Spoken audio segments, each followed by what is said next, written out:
Oh, I want to hear this. I want to hear this.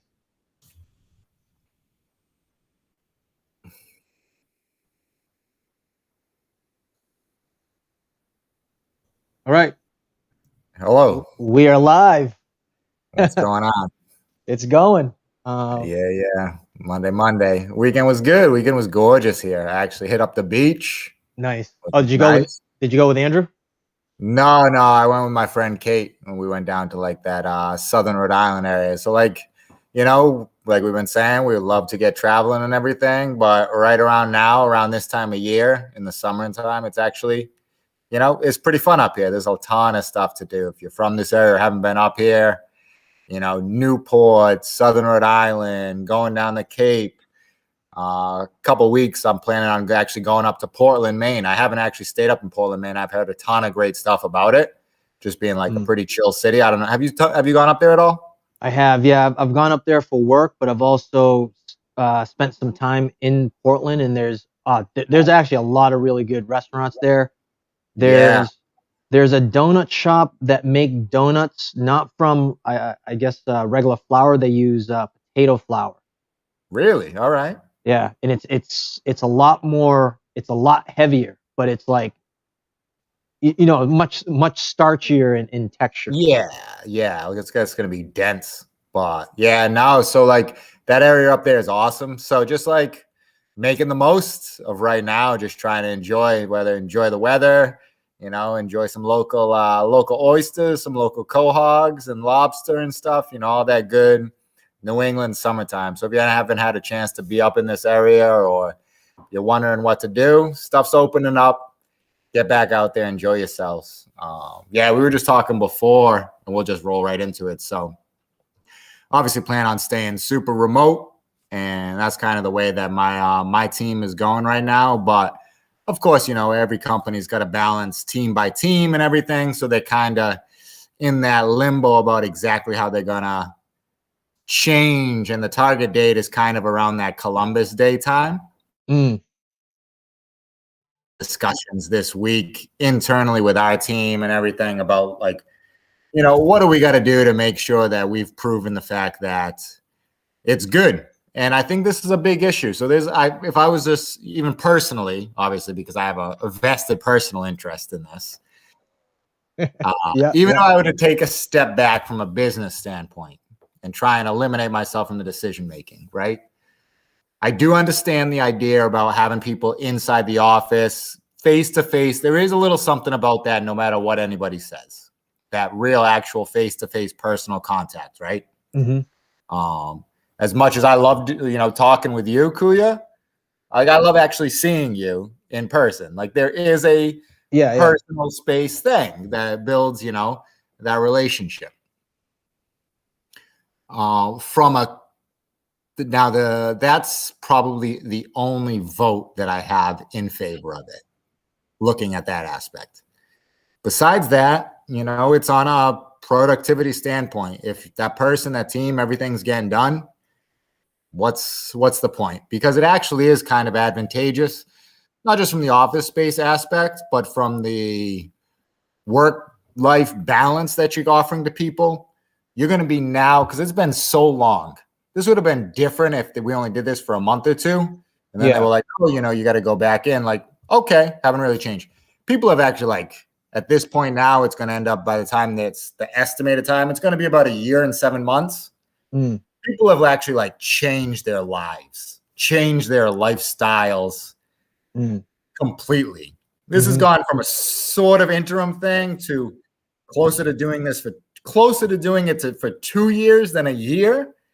That's fun. That's like how people live their lives now. It's been a core fundamental shift. So to like switch that back almost feels like something's being taken away, as biased as that sounds. I think a lot of people are going to start going through this. And you balance if people want to come back in. We did surveys outstandingly. It's like 86% are like happy just being remote. Sure. Sure. Great. So, that's percentage wise, that's pretty high.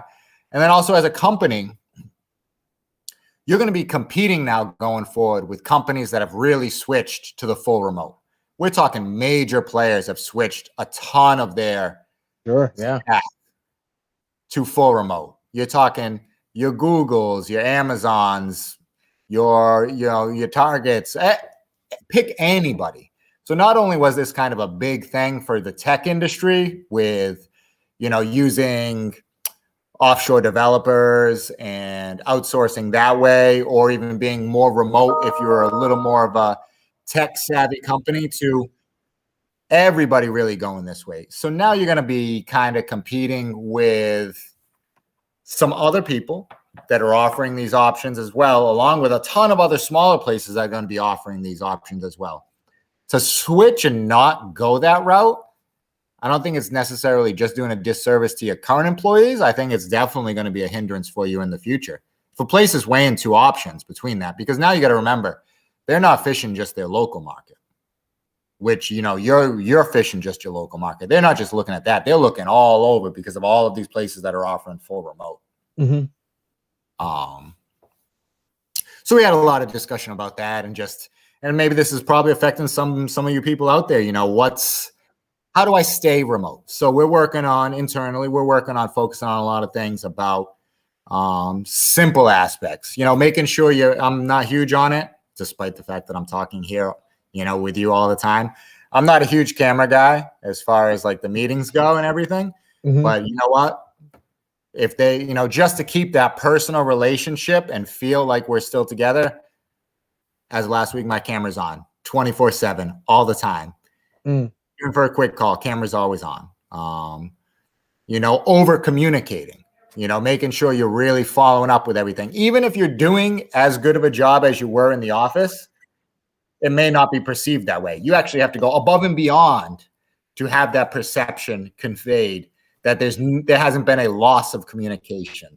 Because if you're at the same equivalent level, for some reason, the perception will still probably be that there was a loss of communication. It has to be above and beyond. Yeah. So those are just two areas that we're kind of focusing on, just to ensure that, the train continues on in the direction that we want it to, which is basically wherever I want my train to go to.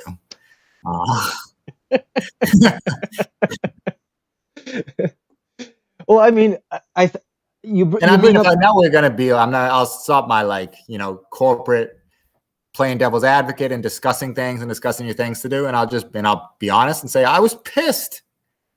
I was really pissed. I was really, really mad. I felt like, we've been doing an amazing job.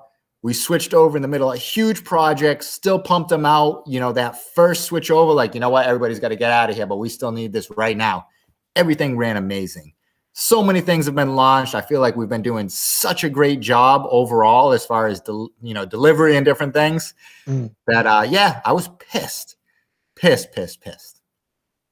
Yeah, I think so. One of the things, right, is it's about the different types of work. Where certain types of work, there needs to be. You're gonna have to be in a little bit. Yeah, like there's certain types of work where, people have to be there. For instance, like a doctor or a nurse, like they have to be there, to fulfill an operation. I think for something like, with programming, I mean, so much of it is remote. I mean, even like salespeople, it's because previously, salespeople would travel all over the place. A lot of them, they could be on the road, 75% of the year. They're not even in an office. And a lot of times, if a sales manager covers a whole territory and they have reps, I mean, they can't be at all these places all at once, but they still have to be able to maintain communication across a large network of people. Same thing with stuff like the stuff that you do. And it's kind of strange because one of the things that I put on the Facebook message board was talking about money. This is actually kind of a good segue into it because people are wondering what it's like, and I think one of the important aspects that you brought up was lifestyle. You can't. It's not one of those things you're just going to flip a switch and go, okay. People were able to work remote. They were effective and productive remotely. So what is the negative against that if they're maintaining communication? And like you said, it's like they're being remote. It's like have to prove out like, okay, that the work is there and available. And it's like, how the work to me with something like with a lot of remote work, like with things like sales and programming and stuff. It's a lot of times I think there's there's a little bit of a mysticism around it because people don't understand the concept. And I mean, you know what, and like, unless you're in a tech company, you don't necessarily understand maybe some of the people that you're working with when they're developers, out of their like just general nature of like, they kind of want to be left alone a lot.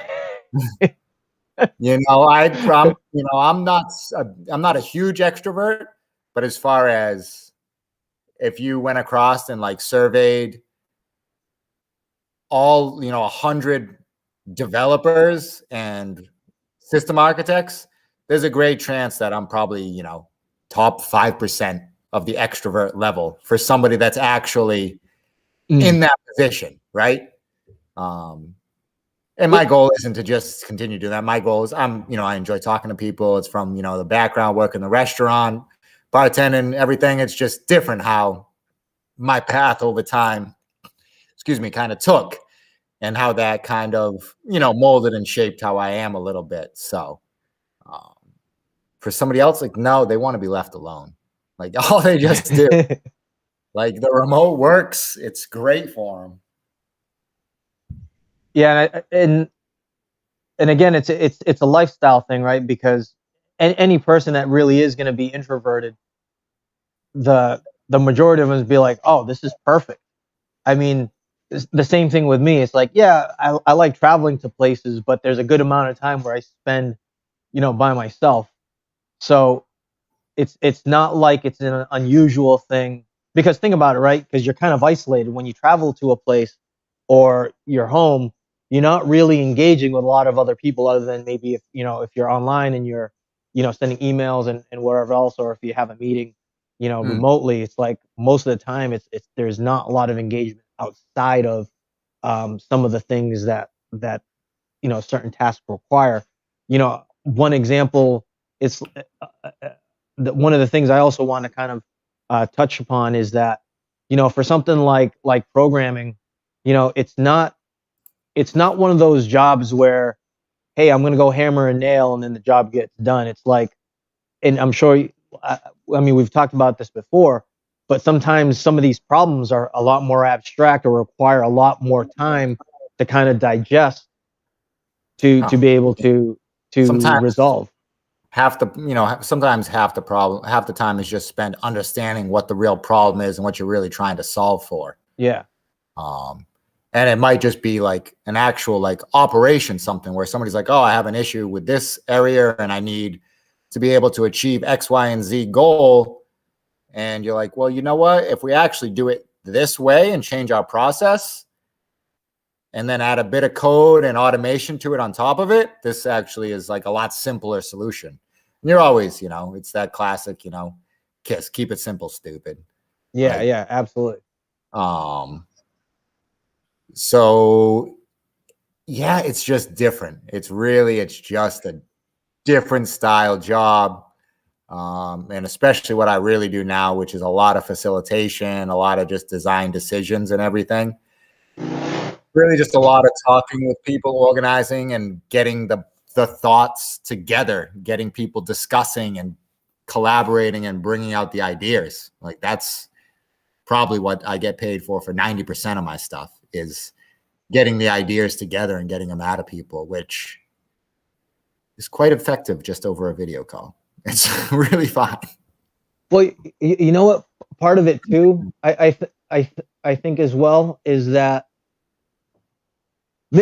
maybe there's a little bit more like relaxation towards like a person-to-person communication, and where if people are separated, I think this is where I think it's a good thing, is that if people are remotely working, they have to communicate.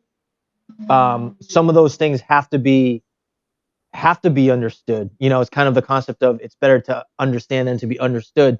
So if people are communicating together remotely, some of those certain communication cues like body language, temperature, or whatever else is not going to translate very well over video. But with that being said, that enables someone to really kind of focus in on the content that's being delivered, right? So another example of something like that is communicating through email.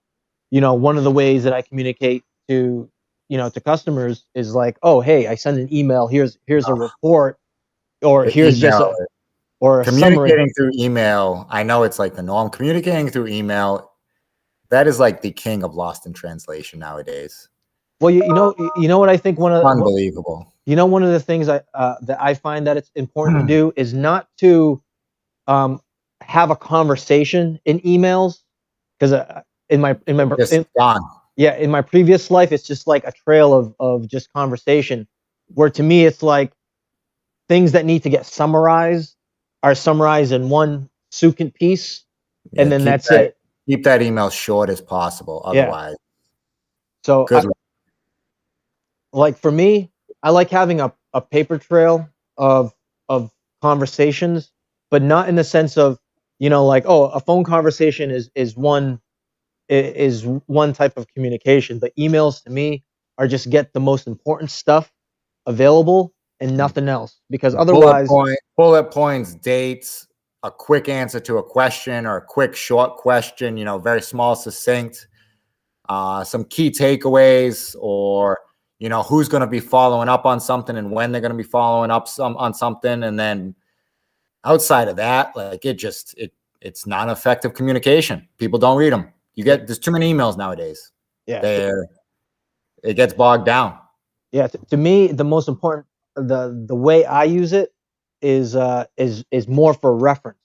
So if someone's trying to reference a date, a time, or like I said, a summary of certain tasks that were completed, that's nothing else. Otherwise, it's just like there's just too much back and forth. List, bullet points, some inline images. Those all seem to work out as reasonable like communications. Those paragraphs of text, forget it. Yeah, forget it. I don't care. I don't care how well you block out your paragraphs of text. Trust me, it is not helping. Yeah. So, I mean, what do you think is going to be the outcome as far as what they're going to do? I'm staying positive. I think we're gonna win this battle. Okay. I'm staying positive. I think we're gonna win this battle.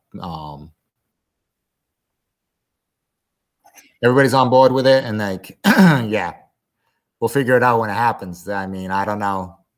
I mean, I'm sure they'll be fine with the outcome, but I'll probably have to assess. We'll say, I'll definitely have to assess, because it's changed what I want to do with myself, right?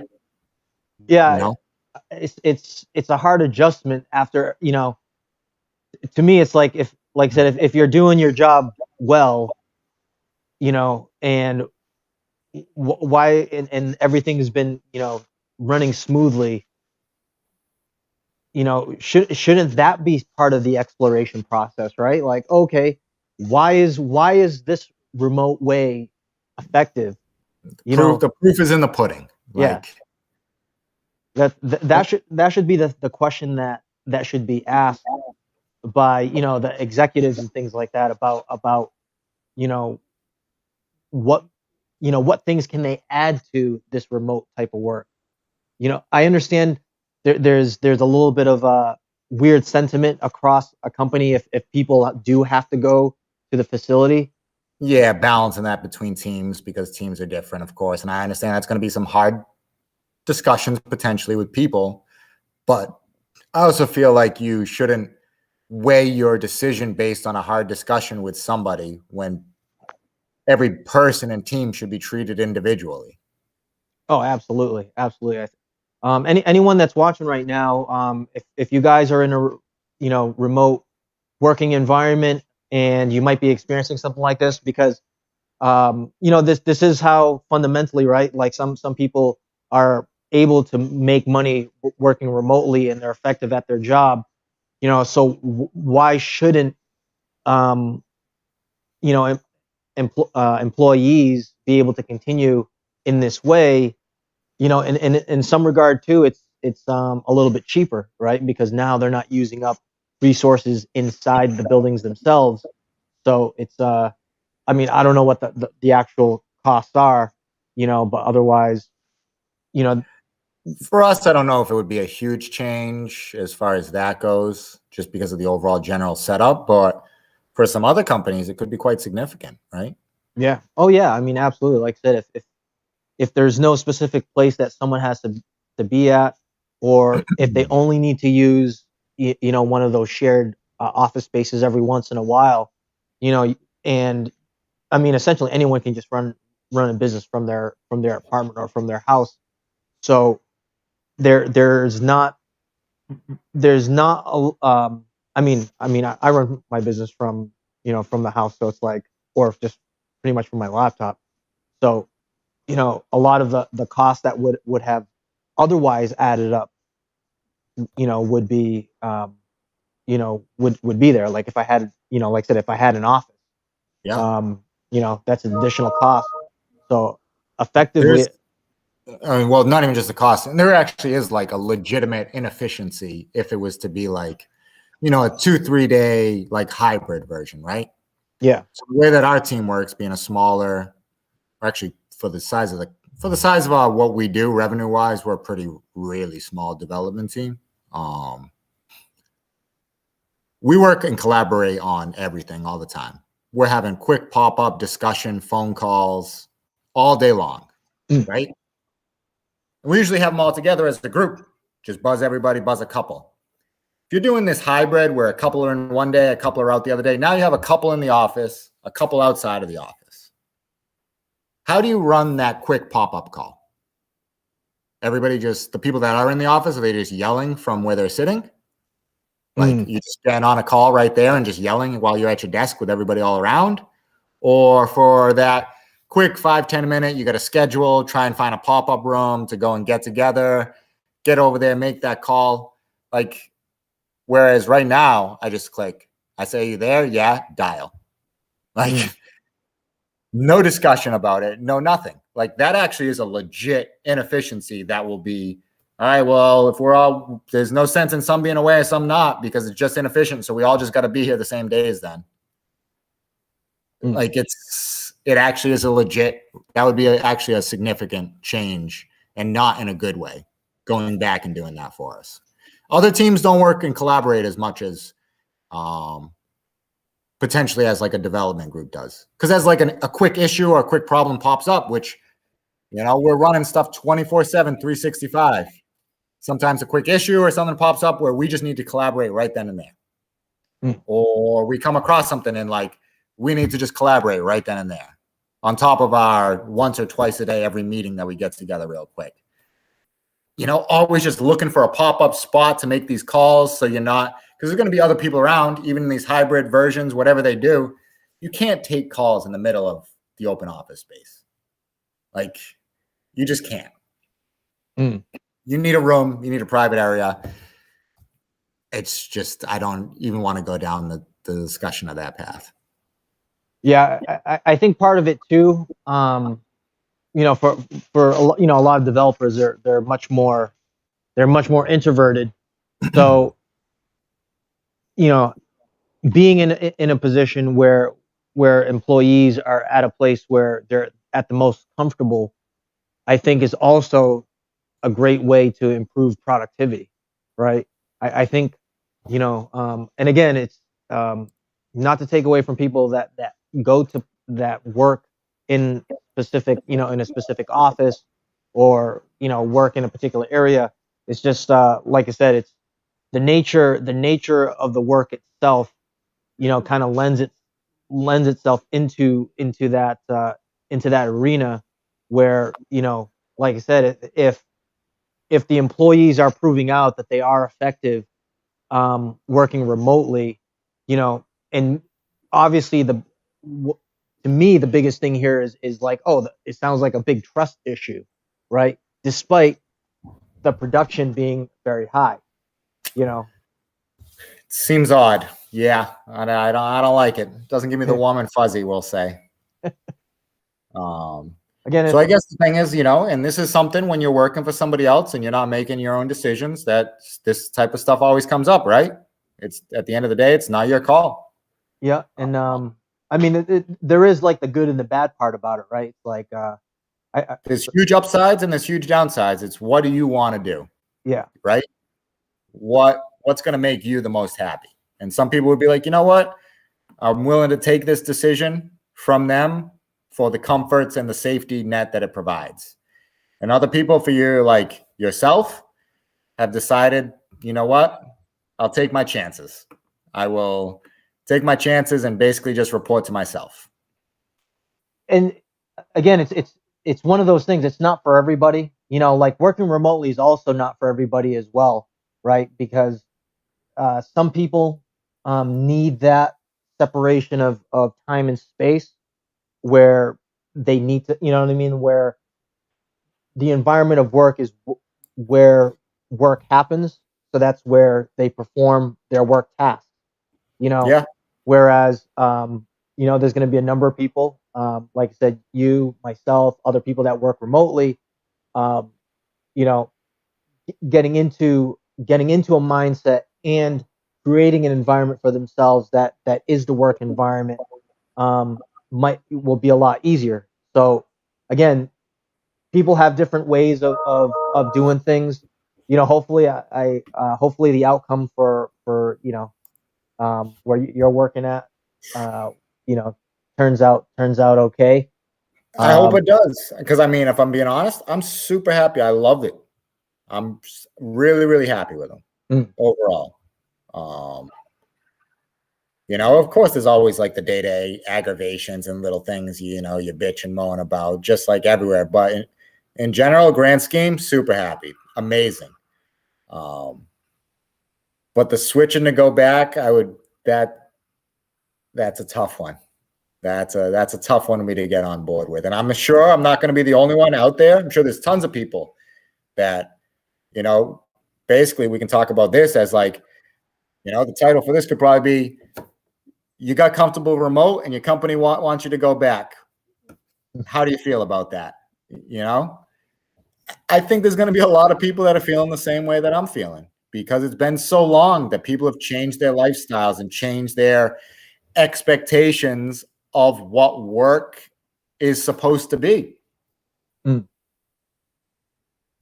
it's funny because I know several people that have moved outside of the state that they were working in, to more warmer pastures like Florida and stuff like that. So yeah, I mean, when I just had to file recently and I had to pay my state capital gains tax in Massachusetts as opposed to not paying any in Florida, it really made me reconsider.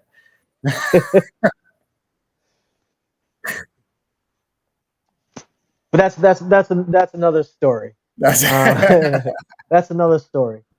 So anyone that's watching right now, if you guys are encountering kind of the same kind of obstacles in regards to traveling or working remote, and then now just like as we continuously talk every week, there's some new update.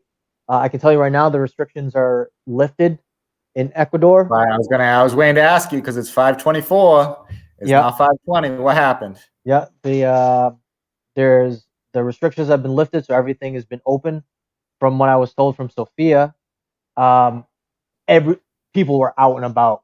Like they went wild this weekend. Yeah, like the beaches were packed. People were out at restaurants, bars. She was even saying there's just people just not caring about the rules with wearing the mask. And completely understandable. So, I mean, it's a sticking point for me. We'll go back to it. So, like, if we're on the borderline, Mass doesn't open till next week. Rhode Island is wide open. I specifically this entire weekend did not patron Massachusetts. I specifically went out of my way and I only patroned places in Rhode Island. Did I dump a whole bunch into the economy? No. But did I dump some? Absolutely. And I chose to dump mine in the state of Rhode Island because I could go about and mandates and restrictions were lifted. And I went out and about and enjoyed myself, walked into places, and call it for what you want. Maybe you agree, maybe you disagree. The state guidelines removed all restrictions. I also specifically made the personal decision that if a business decided that they wanted to, as their establishment, maintain a mask policy in there, I was not patroning them either. And I would not go inside. I didn't come across one of them. Nobody did I find anywhere was willing to take that stand and turn down one lick of business, let me tell you. Well, I mean, a lot of these restaurants and stuff are like, what, 30% capacity? I mean, come on. Nobody anywhere was batting an eye. There was still I would say it was still about 50-50. I saw people around, whether it was in a store, gas station, or this or that actually still had their masks on. And to them, I say, sounds great. Wear your mask. I could care less. I'm not here to mask shame you or say anything like that. If you want to wear one, by all means. But if I don't have to, I'm going to enjoy myself and not wear one. Yeah. So, does anyone in the restaurant industry, or you guys, having a chance to go out, enjoy some of this weather, enjoying some of these restaurants that are out there, and support some of these places, especially since, again, they're 30% capacity. I think the space between each of the tables is, I think that's to me one of the most disappointing things. I was, so I had my meeting. I went to one of the offices last week, and I wanted to have lunch, but I wanted to sit down and have food. So one of the places was like, oh, I was craving McDonald's. I haven't had McDonald's in a long time, right? Yeah, about once a year, I take a breeze to McDonald's. No judge. Just one. One. It's like once or twice a year I have McDonald's. Yeah, I'll be driving. I'll go by. I'll be hungry, and I'll be like, oh, you know what? We're going to McDonald's right now. Absolutely. And then obviously I have regrets afterwards, but when I'm so many regrets. But during the eating session, I'm like, all right, this is what I wanted to do. So I walked over to the McDonald's because it's near the office that I was working at, and all the doors were locked. So I go over there. I'm like, can I just order takeout? They're like, no, it's only drive-through. I go, what the heck? So I had to find another place, which I did, but they weren't seating people either. So I had to pick it up, eat outside, which was fine because it was a nice day. But it was a little bit of a disappointment because, it's like everyone's following the rules. And I get it. I understand they don't want to get bopped by the regulators and things like that. I understand why they do it and everything, because for them, it's just not worth the headache. Yeah.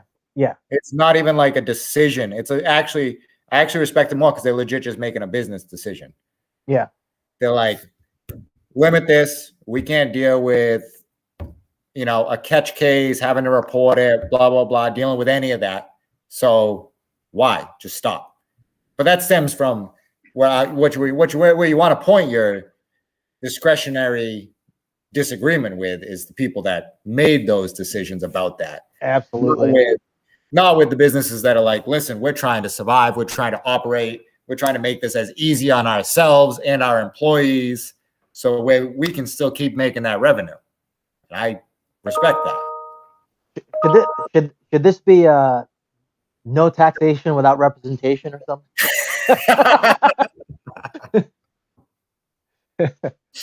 Oh, probably. But another note. So, as we were talking before, so there's obviously a few obstacles with the remote work and stuff.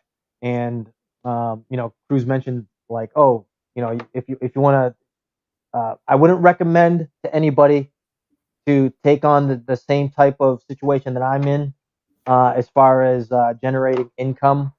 I can tell you right now, I'm definitely going to get bopped I'm actually doing my taxes later, but I'm definitely gonna get bopped for last year. So, uh, but that's Those, something that those capitals at the end hurt. I was not pleased with those. so you sold some stuff last year. Yeah. Yeah. Some was short term, some was long term. The short term obviously was not happy with, but yeah, I mean, don't forget, people, that even on capital gains stocks, you still pay states. You pay your federal, which everybody knows about the advertised low level federal rate of 15% for long term capital gains. Don't forget, you still got to pay your states. States will still take take their cut of it. So, yeah. Yeah, any of the short term stuff is kind of yeah, I'm gonna get bopped pretty hard. Short term gets whacked, but even the long term, once you add the federal and the state in there, they're still taking 20s for mass, about 22% or something total. Yeah, well, next year. So, with a short term, this is not financial advice. No, we're just talking. I'm just disgruntled because about having to after paying a full year tax, having to pay more taxes. Yeah. So, any people out there going YOLO and doing the cryptocurrency stuff, you do get taxed like a regular property. So it's anything out there with short term, long term holds for cryptocurrencies, like, you're gonna get bopped. So make sure you guys pay attention to that pretty closely. I don't know if you're into any of the cryptocurrency stuff, but there's I have one that somebody turned me on to that I'm investigating at the moment. I've not dabbled with the crypto, but there's one that is interesting me, which is actually called Polygon. Okay. They're on the same style blockchain as Ethereum, but their big selling point is that they can perform their transactions extremely fast. They're running on like a lot. They're very light as far as their transaction efficiency and everything. So it's starting to pick up a little speed. There's something I'm looking into them. There might be a long-term holds in play, because you just there's going to be a lot more in that low-level group where those are kind of hanging that are going to work out, that are going to move up. If you can pick the right one, for whatever reason, how it does things differently that helps it, you stand to make some money. Yeah. So Penny Pincher sent a message here. When they went out to eat at a Brazilian restaurant with a party of 7, and were allowed 6 per table and 6 feet apart, they didn't say anything when they were all hugging each other without masks on. So that's cool. I mean, nice. Penny Pincher, were you in Mass or were you in Rhode Island? I'm gonna presume I think you're over in Mass. I think yeah. So yeah, so the way I like to gauge cryptocurrencies is I just look at the ones I take very seriously are the ones that are already on the major exchanges on the cryptocurrency. When you start going off to the periphery, the Shiba Inus and SafeCoin and whatever else, it starts to get a little bit muddy. If anyone's ever been in that process where they're swapping coins for other coins, it's a whole other process outside of the exchanges and your normal setup. Having a wallet on the blockchain and all that kind of stuff. Polygon should be on Coinbase. Yeah, I want to say that they're on Coinbase. That they are. Yeah. So, but again, they're treated like property and recognized by the state and the federal government as taxable property. So, if you have something that's that you've held for over a year and you didn't exchange it for something else,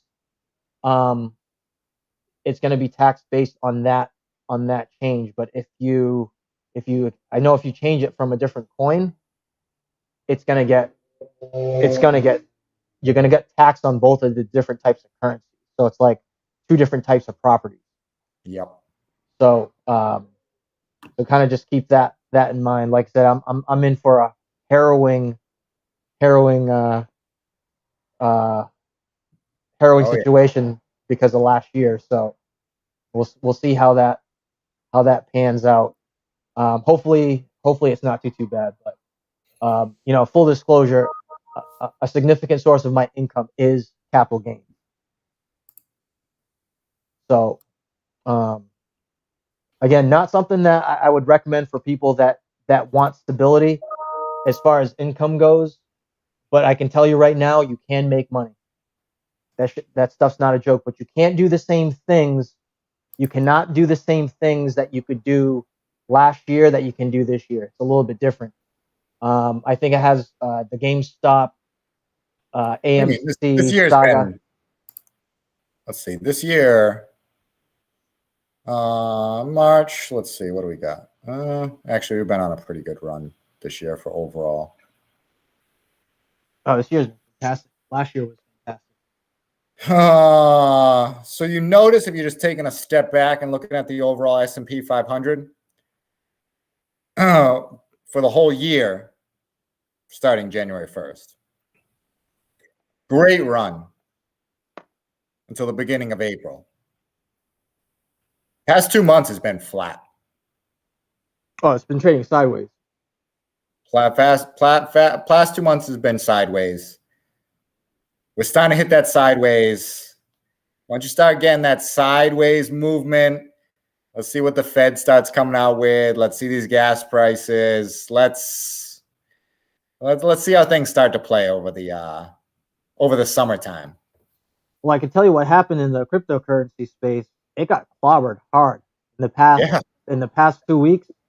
More specifically, in the past week, it recovered a little bit today, but it's wow, yeah. The past couple of weeks has been pretty brutal as far as anyone's been that's been following any of this stuff.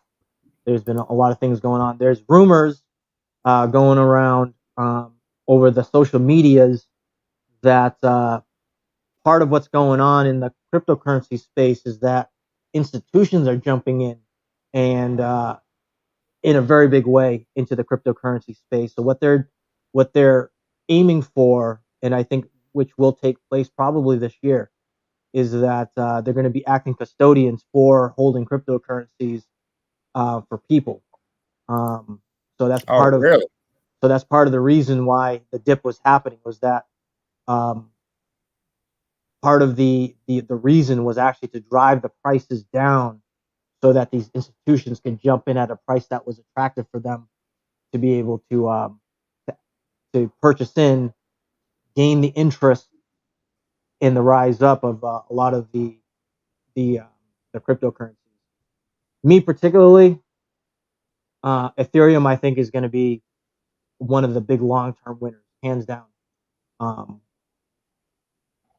After doing pretty significant research, it's like 99% of all the cryptocurrencies run on Ethereum, or at least a fork of Ethereum. Yep. Yeah, Polygon is. And I know they're going to ERC 2.0 or something like that. And just to kind of jump ship here a little bit, Penny Pincher said that the restaurant was in Massachusetts. So yeah. So yeah. I hope you, Penny Pincher, I hope you had a blast and loved it. I absolutely boycotted Massachusetts this weekend. Well, again, the part for me is that it's not the restaurant's fault that that these restrictions are in place. It's really, the governments that are controlling it. Again, I don't, this every week there's some new thing, and the whole mask mandate thing all of a sudden just, oh, okay, change, just all of a sudden. So let's see how well that that transpires as far as restrictions go. But as far as Ecuador, restrictions have been lifted. People are having a good time, which is good to know. But once I get there, I'll have a better understanding if if things continue in that path. On top of that, they're I think today they're having a new president or something like that. Um, so yeah, so again, there's a lot of things going on down there that might change the situation.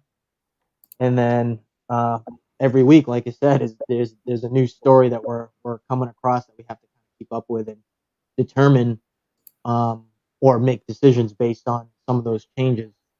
But I'm honestly though I'm still very pessimistic as far as with the economy. You know, like I mean, I'm still waiting. I'm still in the bursting bubble. That's just how I feel about it. All signs point towards a bit of a bursting bubble. This is not financial advice.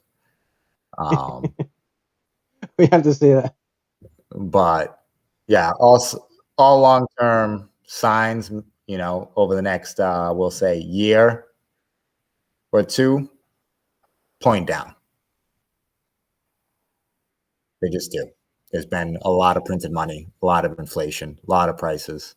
Housing market is absolutely absurdly through the roof right now. An unmaintainable level. Supply chains are magically getting all screwed up and driving prices of raw goods, particular food products and everything significantly up. Yeah, there's only so much pressure that an economy can take before we get a little bit of a nosedive, a little bit of a correction going on. It's going to be very interesting how things pans out. I think one of the catalysts I'm looking at is that once we start seeing the prices of food start to move up in a big way, it's probably something that people aren't going to recognize right away. I think you're going to see smaller packaging in food.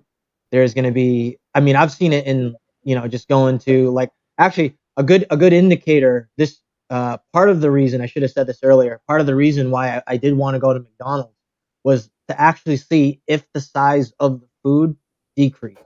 Because a lot of times, if there's places that are going to make the shift really quick, as far as if their supply chain does show that there is inflation, the places that move pretty quickly on that, you know, no pun intended, are the fast food places. Oh yeah. They'll skimp you a little bit here and there, all over the place. Yeah, and it's like I remember when inflation hit. What was it? 2009. The 2009 and between 2010 was when the market crashed in 2008, 2009. And if you went to the fast food place and you know you got your double cheeseburger that was $1, and somehow it was smaller. Dollar menu's gone. Seriously, it's gonna be more like appetizers when you get the dollar menu. Yeah, for real. So I will in light of that, and if anybody's looking for a great place to go, it's one of my favorite spots down over this area, Smithfield, Rhode Island area. Shout out to Blackie's Bulldog Tavern. It's you can visit them over at blackies.com there. I visited them over the weekend. They had to shut down during the pandemic. They weren't, you know, be able to just maintain their business. And I thought they were done. But a month and a half ago or so now, 2 months ago, they made a comeback. They reopened after being closed for almost the entire time. Their prices still about the same. They're a little bit above casual dining, but the quality of the food and the preparation there is absolutely top notch. So you're paying those few extra bucks, you are absolutely getting it back on the quality of the food. Prices about in line with what they were before. No skimping on portions. You get great portions on top of amazing food there. So if anybody's looking for a place to go, definitely check out Blackie's over there in Smithfield. So nice. Well, I think people are definitely going to be looking up some options to go do stuff while the restrictions have been reduced, especially since you're saying that Rhode Island is it's open throughout. You're open, ready to go. I went there. Went down the Matunic area, Matunic Oyster Bar. If nobody's been down there before, little bit of a drive for you people in Mass and everything, but that whole area down there, absolutely top notch. They're like really known all over the place. If you haven't heard of them before, right on the pond there, they have a deck up top for you to sit. Great bar. You know what? They were wide open. This was the first time in the areas that I had a chance to go and stand at a bar, hang out and hawk and wait to get 2 seats because we didn't have reservations. It was URI graduation week on top of being the most gorgeous day that we've had the entire year. The place was reserved out the whole day. You were not getting in there. But restrictions were open. I could go and chill and hang out at the bar, wait about 15 minutes or so, see some people getting up. Bartender, can we grab those 2 spots? Got a great seat at the bar, got in there. It was almost like a normal activity restaurant day. It was good. No, that's really great. Simple thing like that. Imagine like you're looking for a quick seat at the bar and actually being able to do it. Yeah, that's huge. Yeah, I think it's one of those with the pandemic happening and all these restrictions. Like I feel like going out is such like a I feel grateful to be able to have the opportunity to do stuff like that. Like, oh, I'm gonna go out and enjoy a meal. So it's not that I dress to the nines or anything like that, but just just put in the back of my mind, like, oh, it's that we can do stuff like this because there's only so many activities I think at home that are going to be and that's going to be enjoyable to some extent, but a lot of it's going to be like, nah, we really need a change of scenery just to break things up a little bit, even if it was good. It felt normal. It felt normal. Like, you know how it is, like what you're saying, like there's only so many activities, but even when you could do other activities, you had to like really plan, right? Yeah. Because maybe they could only have 6 people at the table, or they had such limited capacity that you couldn't even go and try and get in. They were like, no, we have nothing. And you can't even try and go and sit at the bar or do anything like that. You had to like really plan if you wanted to try and do these activities. Whereas like we went to the beach for a while, hung out for a few hours at the beach. We're like, you know what would be awesome? Grabbing some food around here. Like, all right, you want to go and swing over and check out Matunic? Yep. Let's swing over and see if we can try and get a seat over there. And you just got that being able to just live and go with the flow feel, as opposed to being like, listen to this law. You must follow X, Y, Z. Please proceed. Nope. Cannot enter. Go away. Go away. COVID.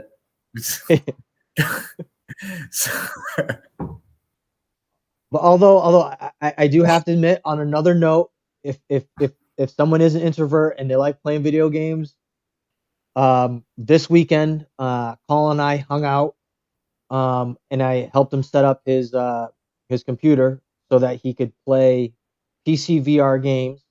Yep. On the Oculus Quest 2. Nice. Yeah. And I'll tell you what, and actually, there was this one other game that wasn't built for virtual reality. This game called Risk of Rain, which is like a roguelike multiplayer. It's both single player and multiplayer game, but several people made a mod to be able to play it in VR and got that working. And I can tell you, it runs flawless. I think everyone should try it. One of the things, so I have my account shared with Colin, and so he can play Half-Life Alyx.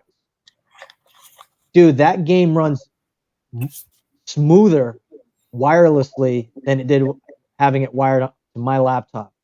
Oh, damn. Yeah, it's absolutely incredible. So it was kind of an all-day thing, but it was one of those.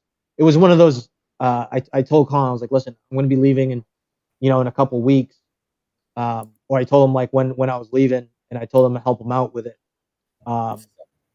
So we got that squared away. So if you are at home and if it's raining out, or you don't want to leave, if you guys got a headset and a computer I'm that's fine with the inside. I finally broke down and got myself a Roku just so I could have all the apps just for good streaming at home so I can chill. I mean, you get out when you can, but stay home too.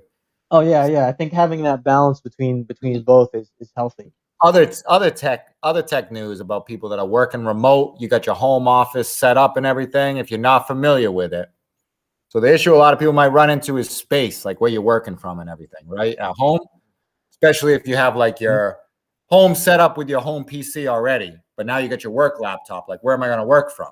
Okay, and now I got an extra monitor because I'm working from home, so I got my extra monitors for my laptop and stuff.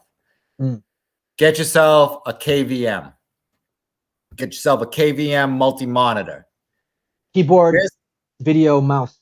For anyone who doesn't know the acronym. You get yourself a KVM. This little magical little unit. You plug your monitors into the back. You plug your mouse and keyboard into the back. Then you run your desktop into it, and then you run your laptop, probably docking station, into it. One keyboard, one mouse, same monitors. Toggle between which system you want to be able to be on and use. Maximize your space. Get double monitors, triple monitors for both. Switching between instead of having to run the two separate units. Check them out. You can get one for a little over $100. That'll more than fulfill your needs. Check out those KVMs. Yeah, I actually do have one of those actually in Ecuador. So yeah, it's a very useful tool, especially switching over, especially like two different computers. Especially just with the whole change, people had their desktop, like, me, yourself. I got my home desktop for playing games all set up on my core, like, office desk area for doing other stuff and that. How to integrate and get a real great space at home without making a whole nother space for your other monitor and your laptop and everything. KVM will solve that 100% for you. Yeah. So I do want to add one other thing. And this is more of a not financial advice, but something to anyone out there that's considering this. If you have a Robinhood account, cancel it. No. if you have a Robinhood account, they are now offering pre-IPO stocks. So you get to purchase stocks before they go IPO through their system. There's no limit of how many you can purchase, because typically you have to buy a pretty substantial amount dollar-wise. So what are they doing? Crowdsourcing to buy into IPOs? You know what? I don't know if they're are they buying blocks of themselves and reselling them? Yeah. What are they doing? I don't know if they're acting as an underwriter. I'm not really sure. I do have a Robinhood account, and I'm not gonna lie, I did do very well with several stuff with Robinhood. But this was something that they actually announced last week, and I was reading about it today, trying to understand like how are they finagling this. I don't know. So. Not that I disbelieve you, but obviously I'm sure you were going down the same discovery path of how are they pulling this off? I don't understand if they're acting as an underwriter or if there's a limited number of shares that they can issue and you have to reserve purchases. So I think it's a first come, first serve, and not all IPOs are going to be available. Yeah, it's kind of crazy, right? I'm looking at your face right now. You're like, what the? Yeah. No, because not all IPOs will be available, because that IPO doesn't have to sell it to Robinhood, which means Robinhood would have no access to the shares. Exactly. So I think that they might be pretty selective about doing that. Keep in mind too, on another note, they are also going IPO this year. So I don't know how I feel about that, but I have to study them a little bit more. But anyone out there, they're going to be hard pressed to some of the big IPOs that are going to be popping. I think they're going to be hard pressed to get some of those shares. I don't know.